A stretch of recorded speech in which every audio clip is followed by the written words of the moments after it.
คุณดังเอาสบายดี FC ทุกคนมื้อนี้ก็มาเบิ่งแม่น้ำพี่น้องเอ้ยแม่น้ำเชียงลงนี่ที่มันไหลออกมาจากพุ่นแหละภูเขียวนครเนาะแม่น้ำตัวนี้ก็เป็นแม่น้ำใหญ่อันดับหนึ่งอยู่ในคงเขตนี้พี่น้องซึ่งไหลผ่านมา 3-4 บ้านเนาะบ้านที่1ก็กรุงศรีบ้านที่2ก็บ้านโคกเชียงลงอันนี้บ้านที่3บ้านกระบูดเด้อนี่เด้อพี่น้องเนาะเดี๋ยวนี้ก็ลูกๆหลานๆเท่านี้แหละเด็กน้อยเจ้าวัยรุ่นเนาะเขาเจ้ากำลังคนึกขนองเกี่ยวกับการเล่นน้ำนี่เตรียมสิโดดน้ำอยู่นี่ถือว่าใจเกินร้อยเด้อเด็กน้อยแถวนี้นี่มีฮอดไอจั่วเพิ่นสิไปอาบน้ำได้นี่ได้เอา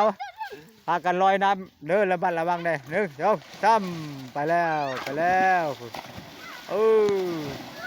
เก่งเอาระมัดระวังได้ลูกหลานก็ได้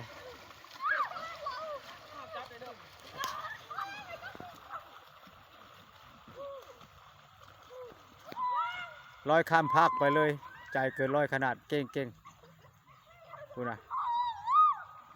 ถือว่าเด็กน้อยบางบ้านนี่ก็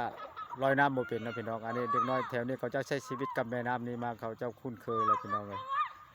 ถือว่าลอยน้ำเป็นตั้งแต่น้อยเนาะเขาเจ้าบ่ยานเก่งหลายพี่น้องเอากดไลค์กดแชร์เด้อพี่น้องเด้อเนาะที่ติดตามก็ขอบใจ